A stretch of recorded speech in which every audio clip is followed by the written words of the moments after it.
शिव अपराध क्षमापण स्तोत्रम्। आदौ कर्म प्रसंगात् कलयति कलुषं मातृकृच्छौ स्थितं मां विन्मूत्रा मेद्य मध्ये वत्ययति नितरां जाटरो जातवेदाः। यद्यद्वै तत्र दुःखं व्यतयति नितरां शक्यते केन वक्तुं चन्तव्यो मे पराधः शिव शिव शिव भो श्रीमहादेव शम्भो।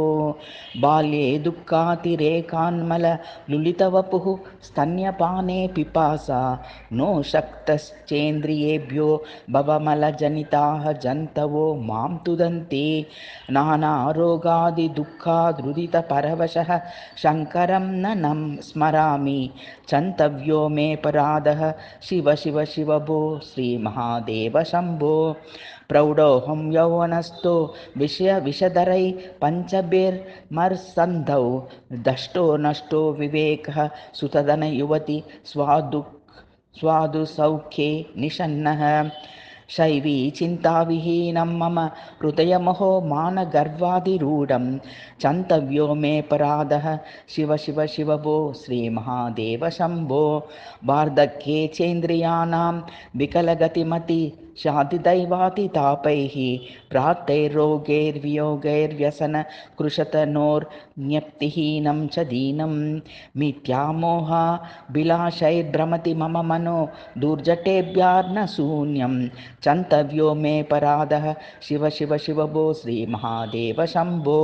स्नात्वा प्रत्यूषकाले स्वपनविधिविधौ नाह्यतं गाङ्गतोऽयं पूजार्थं वा कदाचित् बहुतरगहनात् कण्डबिल्वीदलं वा नानीता पद्ममाला सरसि विकसिता गन्धपुष्पैः स्वदर्तं चन्तव्यो मे पराधः शिव शिव शिव भो श्रीमहादेव शम्भो।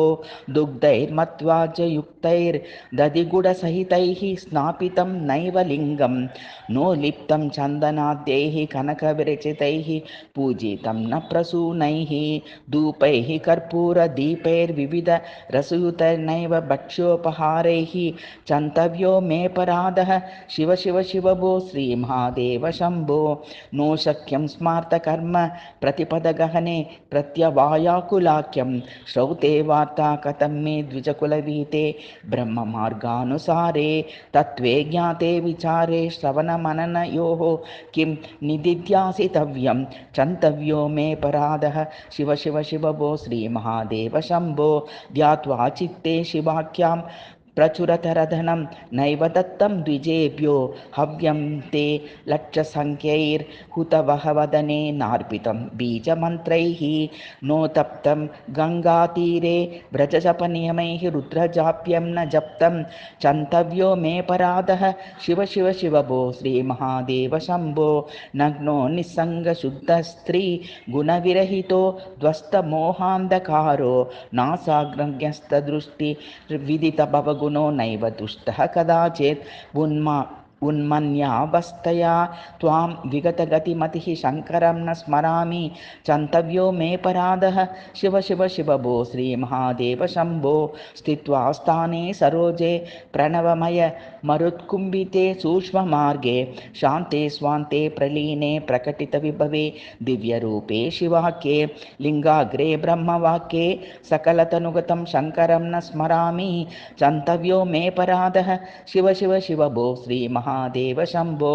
ह्यद्यं वेदान्तवेद्यं हृदयसरसिजे दीप्तमुद्यत्प्रकाशं सत्यं शान्तस्वरूपं सकलमुनिमनः पद्मषण्डैकवेद्यं जाग्रत्स्वप्ने सुषुप्तौ त्रिगुणविरहितं शङ्करं न स्मरामि चन्तव्यो मे पराधः शिव शिव शिव भो श्रीमहादेव शम्भो।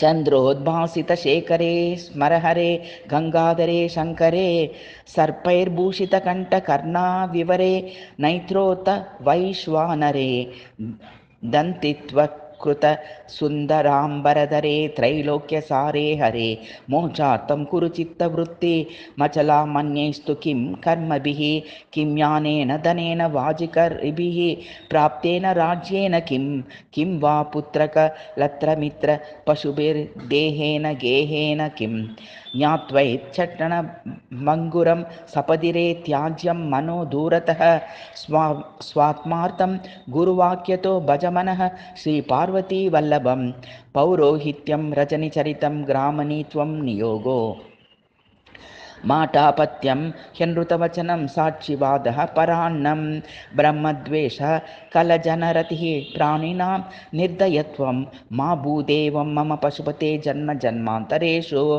आयुर्नश्यति पश्यतां प्रतिदिनं याति क्षयं यौवनं प्रत्यायान्ति गताः पुनर्न दिवसाः कालो जगद्रक्षकः लक्ष्मीस्तोयतरङ्गा भङ्गचपला विद्युच्छलं जीवितं तस्मान् मां शरणागतं शरणद त्वं रक्षाधुना।